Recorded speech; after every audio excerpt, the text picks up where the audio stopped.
कानून की जुर्म पे हुई आज एक और शानदार जीत। खतरनाक मुजरिम बाला सिंजू, जिसे बच्चों की तस्करी के लिए देश के हर राज्यों की पुलिस तलाश कर रही थी, वो आखिरकार सीआईडी के हाथों पकड़ा गया।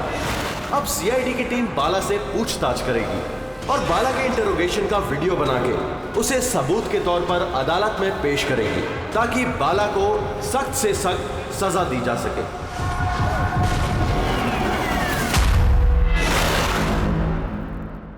एक कप चाय ही मिलेगी? वो बच्चे कहाँ जिन्हें तूने बेचा है? मैंने किसी बच्चे को नहीं बेचा। बच्चे देश में है या विदेश में? मेरी चाय कहाँ है एसीपी साहब? देश में या विदेश में?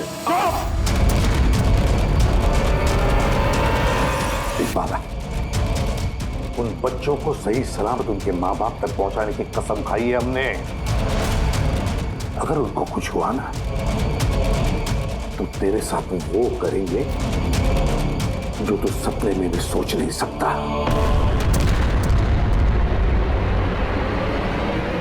एसीपी साहब, आप मुझे धमकी दे रहे हो? हाँ? शुक्र मना हम लोग हैं तो सिर्फ बात कर रहे हैं। अगर दया होता ना तो क्या कर लेता वो? ज्यादा से ज्यादा मेरे लिए चाय बना के लाता वो।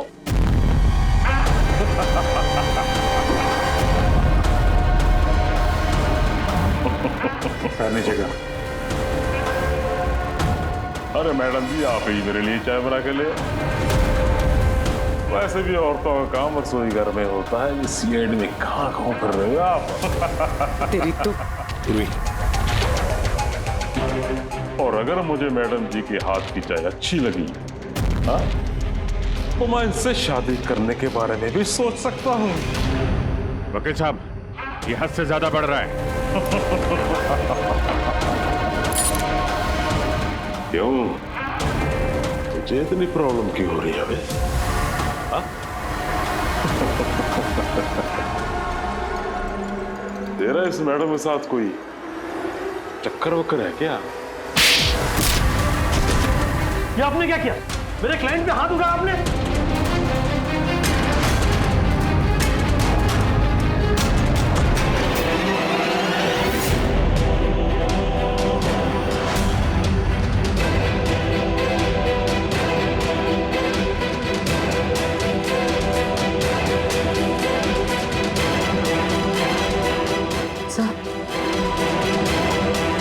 So he's dead? क्या?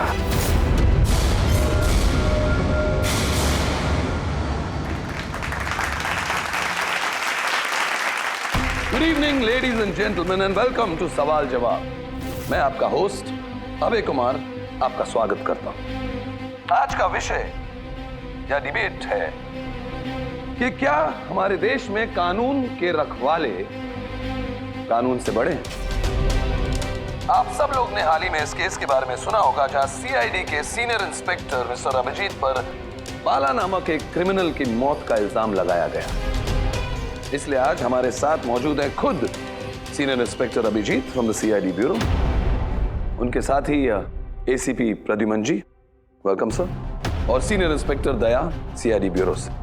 हमारे पैनलिस्ट हैं ex army officer mister Ranveer, ex IB officer Sanjeet ji और एक्स जज मिस मंदिरा, और साथ ही हैं क्राइम के सीनियर एडिटर मदन कुमार जी, और साथ में मौजूद हैं और सीनियर जर्नलिस्ट और ह्यूमन राइट एक्टिविस्ट। तो मैं शुरू करना चाहूंगा ह्यूमन राइट्स एक्टिविस्ट से। कहिए, इस केस के बारे में आपका क्या कहना है? इनके जैसे ऑफिसर्स की वजह से ही कानून का नाम खराब हो रहा है इस देश में। बिल्कुल ठीक। हाथ में गन या ताकत क्या आ जाती है, इन्हें लगता है कि अपने मनमर्जी करेंगे और मानव अधिकार की धज्जियां उड़ा देते हैं इन जैसे कानून के रखवाले। हाँ, मैं तो कहता हूँ कि इन पुलिस वालों से गन ही वापस ले लेनी चाहिए। गन चलाने की नैतिकता क्या होती है इन लोगों को समझ में नहीं आती। जी, मैं तो ये कहूंगा कि ये लोग सिर्फ राई का पहाड़ बना रहे हैं। बाला सीआईडी वालों के साथ बदतमीजी कर रहा था। अब ऐसे में अगर हाथ उठ भी गया तो इसका मतलब ये तो नहीं है ना कि अभिजीत पर खूनी बनने का ठप्पा ही लगा दें आप लोग। और किसी मुजरिम से होता गलती से एक खून तो क्या आप उसे छोड़ देते हैं या फिर कोई आम इंसान से? नहीं ना। तो फिर जो नियम आम इंसान पे लागू होता है वो इन सीआईडी वाले पे क्यों ना हो? मिस मंदिरा, आप कब से चुप बैठी हैं? इस विषय के बारे में आप क्या कहना चाहेंगे? अभी जी मैं चुप इसलिए हूँ क्योंकि जिस सीआईडी टीम की बहादुरी की मिसालें लोग देते हैं उनको आज यहाँ अपमान करना ठीक है क्या? देखिए, मेरे हिसाब से इस बहस का कोई अंत नहीं कि अभिजीत सही है या गलत। ये सब अपने अपने नजरिए पे डिपेंड करता है। अब मैं बात करना चाहूंगा एसीपी प्रद्युमन जी से, जिनका लंबा करियर जो देश के प्रति जिम्मेदारी और फर्ज से भरा हुआ है। इस केस में आप किसका साथ देंगे? सीआईडी के अभिजीत जी का या फिर कानून का? देखिए, आज तक मैं हमेशा कानून का साथ देता आया और आगे साथ देता रहूंगा। इंसाफ होके रहेगा और मैं ये कहने का किसी को भी मौका नहीं दूंगा कि कानून हम सीआईडी वालों के लिए अलग है और आम लोगों के लिए अलग। जब तक इंक्वायरी कमीशन का डिसीजन नहीं आता तब तक सीनियर इंस्पेक्टर अभिजीत सीआईडी की ड्यूटी से सस्पेंड रहेंगे।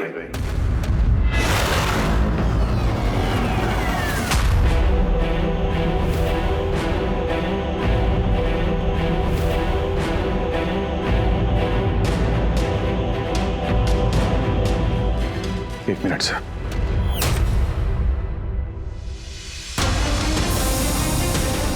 तो मेरे बारे में लोग क्या कहते हैं इससे मुझे कुछ फर्क नहीं पड़ता। अभी आपके मुंह से जो कुछ सुना बहुत तकलीफ हो रही है सर। जो कुछ हुआ आपके सामने हुआ, आप वहीं पे मौजूद थे। अपने दिल पे हाथ रख के कहिए सर कि मैंने जानबूझ के उस आदमी को मारा है। और अगर आपका जवाब हाँ है तो मैं बिना किसी अदालत के फैसले के खुद फांसी के फंदे के सामने जाके खड़ा हो जाऊंगा। अभिजीत, रिलैक्स। नहीं यार दया, बस अच्छा मजाक बना रखा है। हर कुछ महीनों में कुछ लोग हमारे ऊपर इल्जाम लगाते हैं और सर हमारा साथ देने के बजाय हमें सस्पेंड कर देते हैं। और आप लोग बड़ी बड़ी बातें कर रहे थे मानव अधिकार की। क्या कह रहे थे आप? हमारे हाथों से गन ले लेनी चाहिए। अगर आज आप लोग अपने घरों में सुरक्षित तरीके से होली दिवाली मना रहे हैं वो इसलिए कि हमारे हाथों में गन्स हैं। हम लोग रात भर जागते हैं ताकि आप लोग चैन की नींद सो सकें। जब मुजरिम यहां सर पे बंदूक तानता है, छाती पे गोली चलाने वाला होता है और तब आपको यह याद दिलाया जाता है कि आपको पलट के मुजरिम पे वार नहीं करना है, सिर्फ टांग पे गोली चलानी है। उस दिन मैं आपसे ह्यूमन राइट्स और मानव अधिकार की स्पेलिंग पूछूंगा। उस दिन। आज मैं दुनिया वालों के सामने खुल के बोलना चाहता हूं, बाला जैसे आदमी को जिंदगी जीने का कोई अधिकार नहीं। वैसे भी अदालत उसे फांसी की सजा देती ना। कुछ दिन पहले मर गया तो कौन सा तूफान आ गया? और इतने साल अगर सीआईडी में मेरे हाथ बंधे नहीं होते तो इन जैसे लोगों का इंसाफ मैं कब का कर चुका होता है। और वैसे भी ऐसे कानून का क्या फायदा है जो मुजरिमों को सजा नहीं दे सकता? और वो कानून मुझे क्या सस्पेंड करेगा? मैं खुद सस्पेंड करता हूं ऐसे कानून को। दिल में जज्बा और जेब में इस्तीफा लेकर हमेशा घूमता हूं मैं।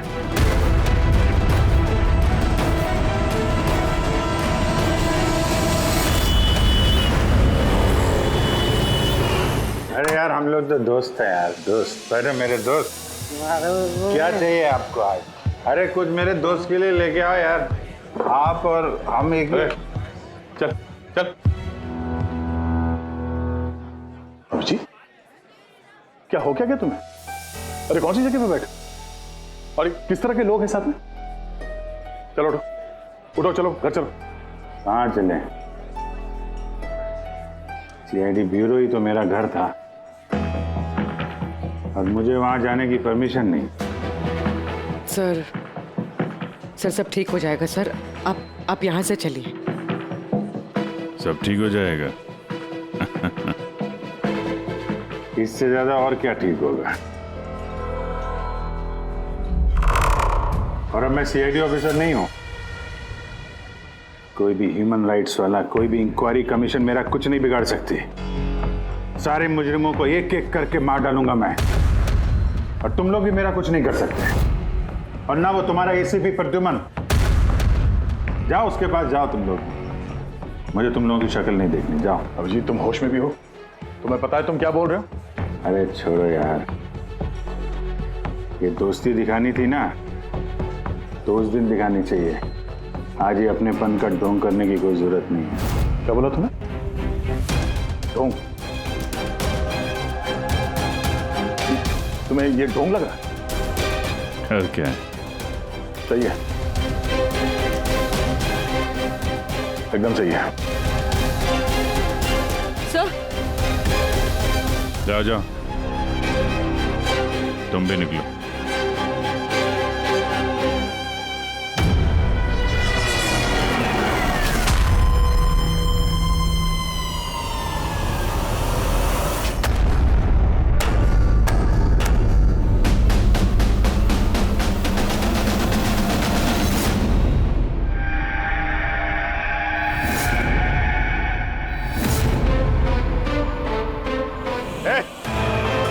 कौन है यहाँ? ये आंखों में पट्टी क्यों बांध रखी है? बोलो मुझे, कहां लेके आ गए? कौन हो तुम लोग? खोलो मुझे।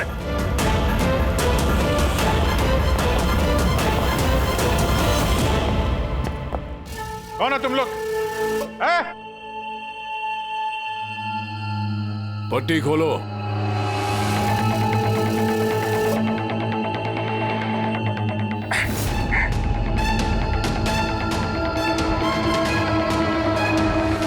जानते हो किसे किडनैप किया तुमने? एक सीआईडी ऑफिसर। अभिजीत, अब तुम एक सीआईडी ऑफिसर नहीं रहे। सीनियर इंस्पेक्टर अभिजीत सीआईडी की ड्यूटी से सस्पेंड रहेंगे। डरो मत, तुम्हें हमसे कोई खतरा नहीं। हमें अपना दोस्त समझो। दोस्त? आखिर हो कौन तुम लोग? सब पता चल जाएगा अभिजीत कि हम कौन हैं और तुमसे चाहते क्या हैं। वहां अंधेरे में छुप के क्यों खड़े हो? हिम्मत है तो सामने आओ। हम अंधेरे में इसलिए हैं क्योंकि ये देश और समाज रोशनी में हमें हमारा काम करने नहीं देता। क्या मतलब? हम भी तुम्हारी तरह कानून के रखवाले हैं, लेकिन तुम कानून के दायरे में रह के काम करते हो और हम उसके बाहर। हम सीधा मुजरिमों का इंसाफ करते हैं, न कोर्ट न कचहरी न इंक्वायरी कमीशन, सीधे सजाए मौत। एक मिनट, ये तुम लोग क्या कह रहे हो? मैं कुछ समझ नहीं पा रहा हूं। पहचानते हो इसे? ये तो मालविका है, कहने को सोशलाइट, लेकिन कई आतंकवादी गतिविधियों से जुड़ी हुई है ये। Good, next. Rangan Banga real estate का बिजनेस दिखाने के लिए और उसकी आड़ में ड्रग्स का लेन देन। विलियम? ये तो विलियम है। 7 मर्डर का इल्जाम है इसके ऊपर। That's right. मगर मुझे क्यों दिखा रहे हो इनकी तस्वीरें? मुझसे क्या चाहते हो? बताते हैं। पहले तुम जरा ये बताओ कि अगर तुम्हें ये पता चले कि इन मुजरिमों को कानून कभी सजा दे नहीं सकता, तब तुम क्या करोगे? अगर इनको कभी सजा नहीं मिल पाई तो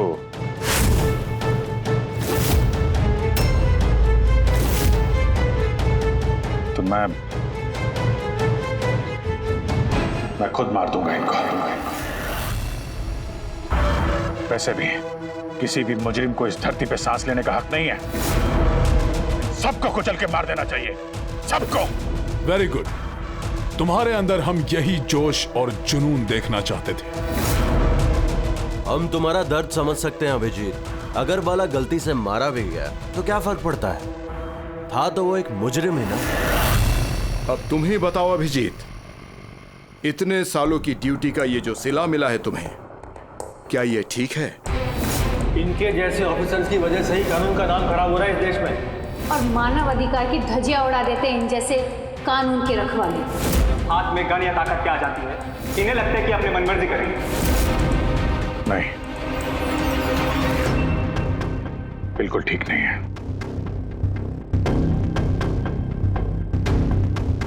सिर्फ मैं ही जानता हूं सम्मान का घूंट पीने से क्या बीत रही है मुझ पे, किस आग में चल रहा हूं मैं। हम समझते हैं अभिजीत, इसलिए तो तुम्हारी तरफ दोस्ती का हाथ बढ़ा रहे हैं। हमारे गैंग का काम है उन मुजरिमों का सफाया करना जिन्हें अदालत ने खुला छोड़ रखा है। बनोगे हमारे गैंग का हिस्सा? सोच क्या रहे हो अभिजीत? हमारा साथ दोगे या फिर उस सिस्टम का जिसने अनजाने में हुए एक हादसे के लिए तुम्हें सजा दी? मैं नहीं जानता कि तुम लोग कौन हो, पर जब लड़ाई जुर्म और मुजरिमों के खिलाफ है तो अभिजीत का जवाब हमेशा हाँ है। और इससे पहले तुम्हें अपनी वफादारी की परीक्षा देनी होगी। वफादारी की परीक्षा? कौन है आदमी? छगन आज तक 5 औरतों को मार चुका है और अदालत ने इसे दिमागी रूप में बीमार करार देकर रिहा कर दिया। लो रिवॉल्वर और चलाओ गोली।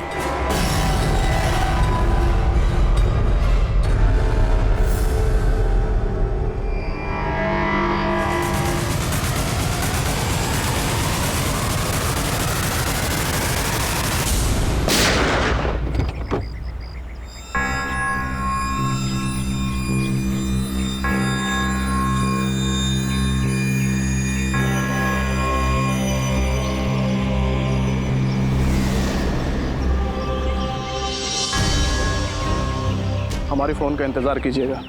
और हाँ, जो आपको तकलीफ हुई ना, उसके लिए सॉरी। और एक बात ध्यान में रखिएगा, फ़ोन हमेशा अपने साथ रखिएगा। अगर बाथरूम जाना है तो भी नहीं।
मैं आ गया।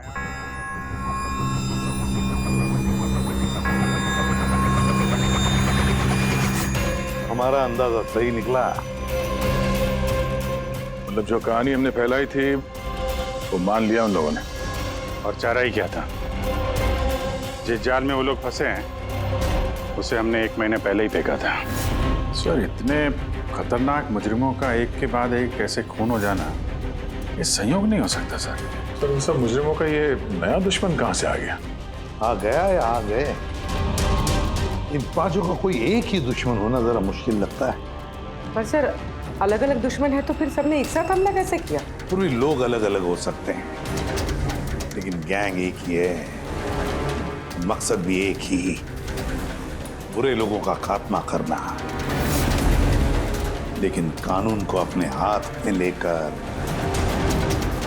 अलग अलग शहरों पे अलग अलग टाइम पे खून करना, इतनी लंबी प्लानिंग किसी एक आदमी के बस की बात तो नहीं है। बिल्कुल ठीक कह रहे हो अभिजीत। लगता है कुछ मिल गया तुझे, हैं? हाँ बस। क्या? बस इसमें कोई एक खूनी नहीं है, क्योंकि अधिकतर हर एक खूनी का खून करने का अपना एक खास पसंदीदा तरीका होता है, लेकिन यहां पर ऐसा नहीं। ये देखो, इसे गोली मारी गई है। गोली बहुत दूर से मारी गई है, लेकिन गोली सीधी जाकर के दिल में लगी है, 1 इंच भी इधर उधर नहीं। दूसरा, इसे मार्शल आर्ट के किसी एक खास मूव से मारा गया है, बहुत ही खतरनाक, एक झटके में चित। और ये तीसरा मर्डर? ये तीसरा, इसे जहर से मारा गया है। एक खास नुकीली चीज से जहर इंजेक्ट किया गया है सीधा आर्टरी में। जहर तुरंत खून में मिल गया और ये खत्म। तो तीसरा मर्डर भी किसी एक्सपर्ट ने किया है सर? हाँ जी, पहला शार्प शूटर, दूसरा मार्शियल एक्सपर्ट, और तीसरा खास तरीके से जहर का इंजेक्शन देने वाला। ये जो भी है, इन्होंने अलग अलग तरीके से जान लेने की ट्रेनिंग पाई है, जैसे कोई स्पेशल एजेंट। और शायद इस गैंग में इस तरह की सोच रखने वाले और भी लोग शामिल होंगे जो समाज से मुजरिमों को मिटाना चाहते हैं। सर, अगर ये लोग इतने एक्सपर्ट हैं तो ना ही कोई सुराग छोड़ेंगे, ना ही कोई पहचान। इन तक पहुंचेंगे कैसे? लोहा लोहे को काटता है पूर्वी। इन लोगों की गैंग तक पहुंचने का एक तरीका है, बाला की मौत का नाटक। सब कुछ प्लान के मुताबिक चल रहा था सर। फिर उन्होंने मुझे एक आदमी के ऊपर गन तान के ट्रिगर दबाने को कहा। और तुमने ट्रिगर दबा दिया? Yes sir. क्या मतलब है ये सब? हाँ? कहा था ना हमने, तुम्हारी परीक्षा ली जाएगी ये देखने के लिए कि तुम इस काम को अंजाम दे सकते हो या नहीं। मुझे किससे मारना है? एक ऐसा इंसान जो इंसान कहलाने के लायक भी नहीं है, देश के उत्तरी राज्यों में ड्रग्स का धंधा करता है, और न जाने इसकी वजह से कितने नौजवान अपनी जिंदगी बर्बाद कर चुके हैं। उसका नाम? अपने आप को बहुत बड़ा बिजनेसमैन समझता है, लेकिन ड्रग डीलिंग ही उसका असली काम है। एक बार वो शहर में वापस आ जाए, बस उसके बाद उसका काम तमाम। नाम में क्या रखा है? गोली मारने के ठीक 1 घंटा पहले तुम्हें बता दिया जाएगा कि कब और कहां गोली चलानी है। ट्रिगर कैसे दबा दिया? उसे कुछ हो जाता तो, मारा जाता तो? नहीं दया, कुछ नहीं होता। वो गन के वजन से मैंने अंदाजा लगा दिया था, अंदर कुछ गोलियां वोलियां थी नहीं। अभिजीत, अब उनके रंग में इस कदर रंग जाओ कि रत्ती भर तक शक ना करे वो लोग। यही एक तरीका है उन तक पहुंचने का। लेकिन इसके पहले वो कुछ बड़ा अंजाम करें।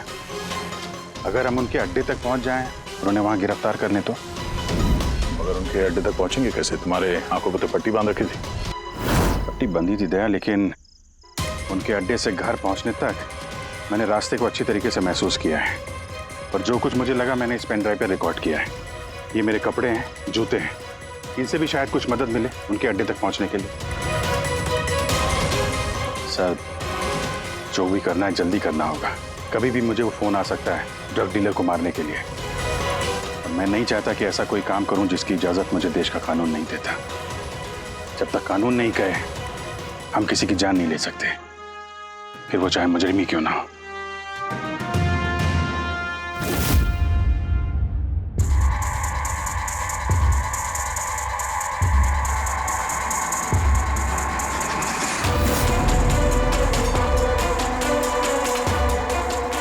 से सुनना। कुल मिला के 1.5 घंटे लगे थे मुझे उनके अड्डे से अपने घर आने में। कार की स्पीड 60 के ऊपर नहीं गई होगी। 15 मिनट गाड़ी ट्रैफिक जाम में फंसी हुई थी। 10:15 उस वक्त मुझे किसी की अर्थी जाती हुई सुनाई थी। और हाँ, जब हम अड्डे से निकले थे तो वहाँ कहीं मंदिर में आरती हो रही थी लाउड स्पीकर पे। और कुल मिला के 6 ट्रैफिक सिग्नल पे गाड़ी रुकी थी और कुछ 5 फ्लाईओवर्स थे और हर फ्लाईओवर को क्रॉस करने में करीब 40 से 45 सेकंड लगते। रेलवे स्टेशन और एक फ्लाईओवर के नीचे रेलवे स्टेशन था जहाँ पे ट्रेन की अनाउंसमेंट हो रही थी। सर आप अंदर। सर ये देखिए, अनिकेत कुमार सर, सीबीआई ने अभी थोड़े दिन पहले इससे बातचीत भी की थी। सर देश के कई जगहों पर ये ड्रग्स का धंधा करता है। अभी कहाँ है? सर वो फ्रेडी सर देख रहे हैं। सर ये पैडी है, धान। ओह, ये पैडी है, वो जो तुम अभिजीत की कमीज पर से लेके आई थी वो रेशा, वो एक गनी बैग का रेशा, किसी बोरी का।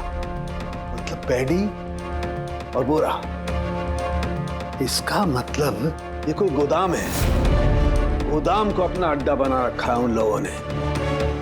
कोई ऐसा गोदाम जहां पर अनाज रखा जाता है, या फिर कोई ग्रेन मिल। सर ये रूट लिया उन लोगों ने। ये रूट ठीक वैसा जैसे अभिजीत सर ने बताया था, विरार की तरफ जाता है ये। गुरजापुर में। हाँ डॉक्टर साहब,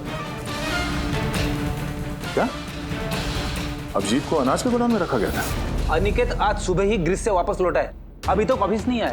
अच्छा, अब गैंग वालों का फोन आएगा अभिजीत को, आएगा फोन।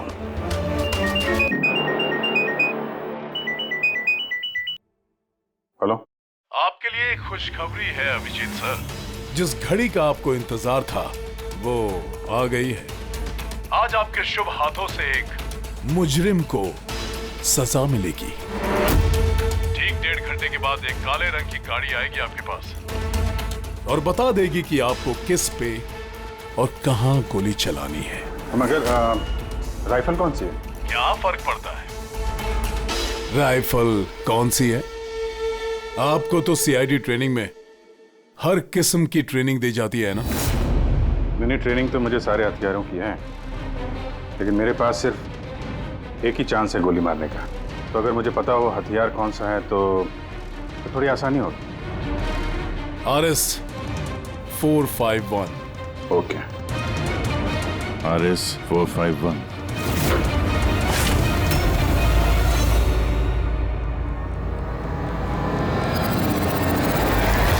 ये क्या कह रहे हैं आप? मेरी जान को खतरा है? फिर तो मैं कहीं जाऊंगा ही नहीं, घर के अंदर ही छुप के बैठूंगा मैं। सारी मीटिंग्स कैंसिल। अनिकेत, घर में छुप कर बैठने से कोई फायदा नहीं होगा। उन लोगों ने ठान लिया है तुम्हें मारने का, और वो मार कर ही रहेंगे तुम्हें। तो आप कुछ कीजिए ना, आप लोग सीआईडी वाले हैं, बचा लीजिए मुझे। बचा लेंगे हम तुम्हें, सिर्फ इस बार गोली हमारा ऑफिसर तुम पर चलाएगा। तुम्हारे इन कपड़ों के अंदर एक बुलेट प्रूफ जैकेट होगा और कुछ खून के पैकेट्स। अगर निशाना इधर उधर चला गया तो, अगर गोली सर पर लग गई तो? कुछ नहीं होगा, क्योंकि गोली भी नकली होगी। और हाँ, तुम्हें तुम्हारे कर्मों की सजा जरूर मिलेगी, मगर पहले हम तुम्हारे जरिए उस मास्टरमाइंड को पकड़ेंगे। अब बताओ, मीटिंग के लिए कहाँ जाने वाले थे तुम? अगली मीटिंग 1 घंटे में है। एक मॉल के बाहर एक प्रोडक्ट लॉन्च है। मॉल के बाहर? हेलो, मुझे लगता है मिशन कैंसिल करना पड़ेगा। मगर क्यों? बाला जिंदा है।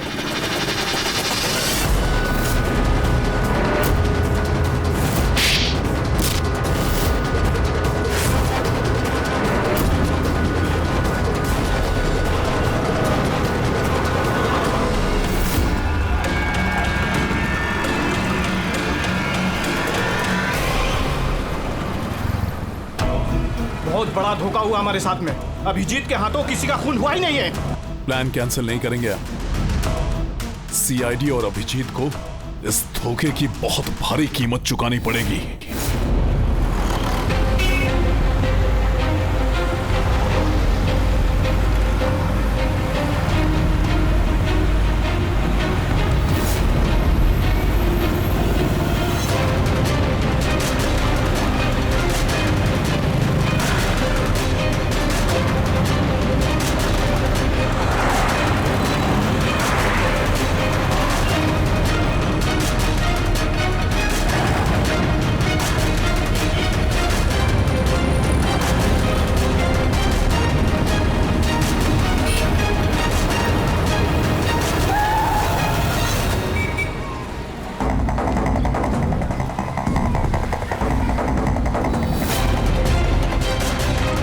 यहाँ पे वो आदमी आने वाला है। पर वो आदमी है कौन? सब्र रख, पता चल जाएगा। चल तुझे वो जगह दिखाता हूँ जहाँ से तुझे गोली चलानी है उस पर।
गोदाम तो एकदम खाली है, कोई भी नहीं है यहाँ पे। हाँ सर, ये वो गोदाम तो नहीं लग रहा है जिसे हम ढूंढ रहे हैं। ओ भाई साहब, कौन है आप लोग? क्या चाहिए? तुम यहाँ पे काम करते हो? ये गोडाउन को इस्तेमाल कर रहा था क्या? नहीं तो पिछले 2 साल से बंद पड़ा हुआ है और ये गोदाम हमारे बॉस को बेच रहे हैं। अब क्या खरीदने आए? अगर ये वो गोडाउन नहीं है तो फिर कौन सा गोडाउन है?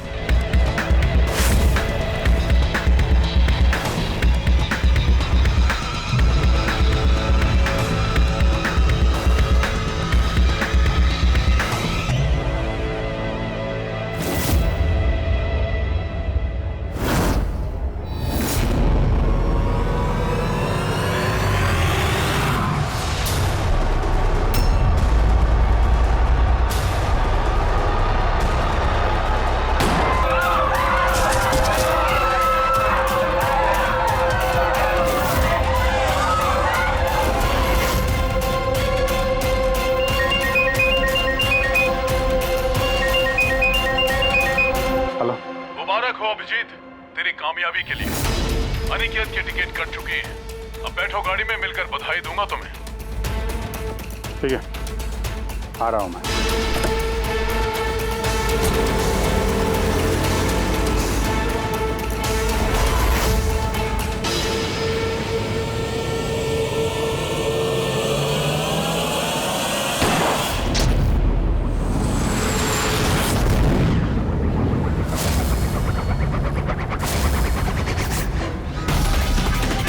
पंकज, पूरा छोड़ना नहीं।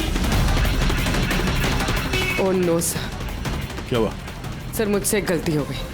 वो तिलक नगर वाला गोदाम मिस हो गया। सर ये देखिए, सर वहाँ पर भी मंदिर है, स्मशान है, फ्लाईओवर है और रेलवे ट्रैक है।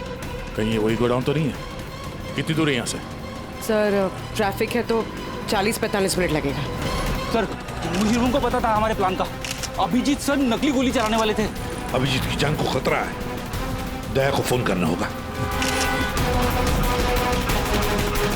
दया, देखो अनिकेत पर किसने गोली चलाई है, असली गोली। हाँ, अभिजीत की जान को खतरा है। उनके आईडी का पता चल गया?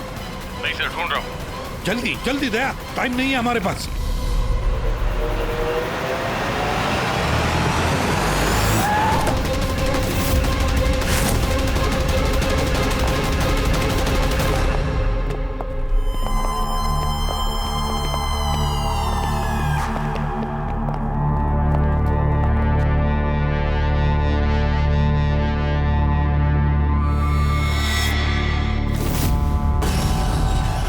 बहुत बहुत बधाई हो तुम्हें, वेल डन।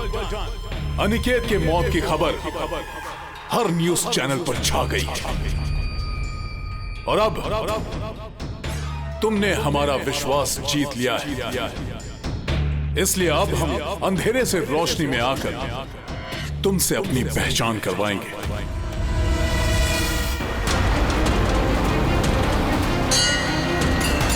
ये मंदिर है।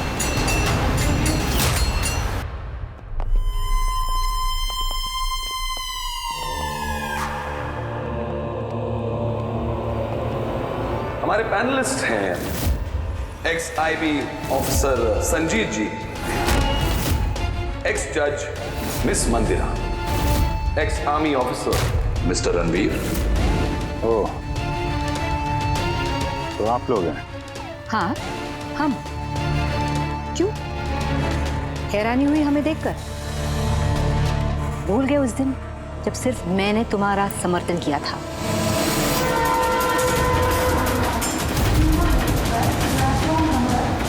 ये रेलवे स्टेशन। अभिजीत, हम सबका मकसद एक है, जुर्म का सफाया। मगर आपके ये चौथे साथी, इनको क्या हुआ है? ये सामने क्यों नहीं आ रहे? मैं सामने आऊंगा भी नहीं, क्योंकि तुम एक धोखेबाज हो।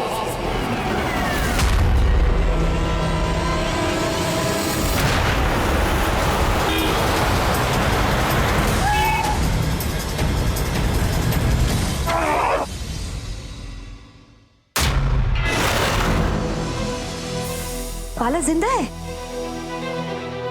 हाँ, ये जिंदा है, क्योंकि ये सब सीआईडी की सोची समझी चाल थी हमें फंसाने के लिए।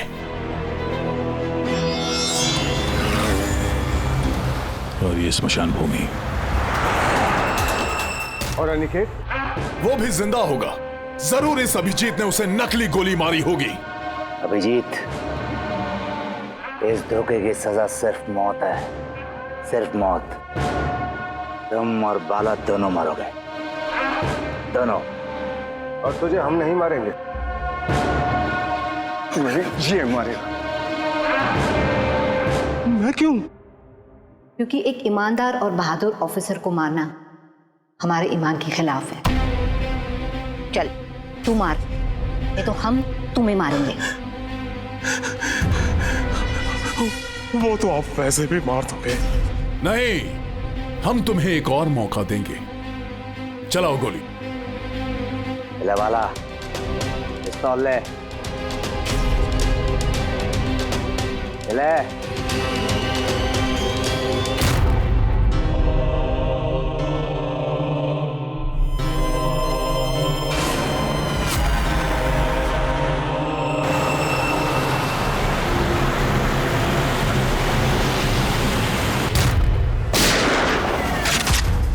कोई नहीं भागेगा। चल। मैं आपका होस्ट अभय कुमार। हम लोगों ने जो कुछ भी किया उसका हमें बिल्कुल अफसोस नहीं। हम लोग भी देश के लिए कुछ करना चाहते थे, जैसे आप लोग करना चाहते हो। देश के लिए कुछ कर गुजरना बड़ी अच्छी बात है, पर जो रास्ता तुम लोगों ने अपनाया ना, वो गलत है, कानून के खिलाफ है। तो कानून कौन सा 100% परफेक्ट है? ये वही कानून है जिसके चलते इतने सारे मुजरिम समाज में आजाद घूम रहे हैं। उस अनिकेत को भी आपने बचा लिया ना? हाँ, अनिकेत को हमने बचा लिया, सिर्फ गोलियों से, कानून से नहीं, समझे? रही बात परफेक्शन की, तो 100% परफेक्ट कुछ भी नहीं होता है, उसे बनाना पड़ता है। आप लोगों का तरीका क्या परफेक्ट है? क्या गारंटी है इस बात की कि अपनी सनक के चलते तुम लोगों ने सिर्फ गुनहगारों को ही मारा है, किसी निर्दोष को नहीं? अब उसी अदालत के सामने जाकर अपनी शिकायत पेश करना, उस अदालत से जिससे तुम इतने परेशान हो। अब वही अदालत तुम्हारा इंसाफ भी करेगी। अब पता चलेगा तुम लोगों को कि अपने देश के कानून की मर्यादा का एहसास क्या होता है। केस बड़ा ही पेचीदा था सर। हाँ, तो मुजरिम भी तो पकड़े गए और एक केस खत्म। चलो भाई, घर नहीं जाना क्या? मगर अभी एक अपराधी को पकड़ना बाकी है। क्यों दया? Hello CID. कौन है आप लोग? क्या चाहिए? मैं विक्रांत हूँ, क्राइम टीम से। हमें यहाँ की तलाशी लेनी है। ये सर्च वारंट है। तलाशी?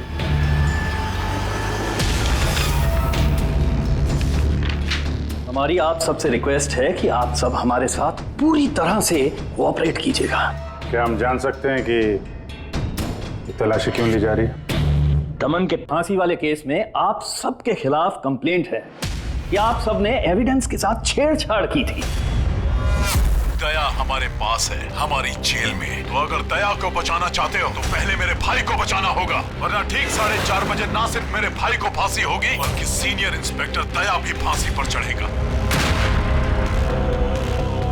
तलाशी शुरू करो।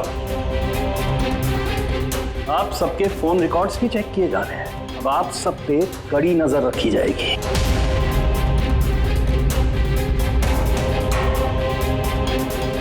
और हाँ, आप सबके साथ अकेले अकेले सवाल जवाब भी किए जाएंगे। मेरी आपको पर्सनल सलाह है, जो भी बोलना बिल्कुल सच बोलना।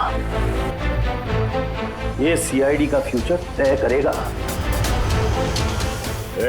सीआईडी से हैं, कोई पानी का बुलबुला नहीं। और तुम कौन होते हो हमारा फ्यूचर तय करने वाले? सीआईडी की बुनियाद सच की नींव पे टिकी है। झूठ बोलना हमें आता नहीं। हाँ हाँ पता है, आप सीआईडी वाले हो, पता है।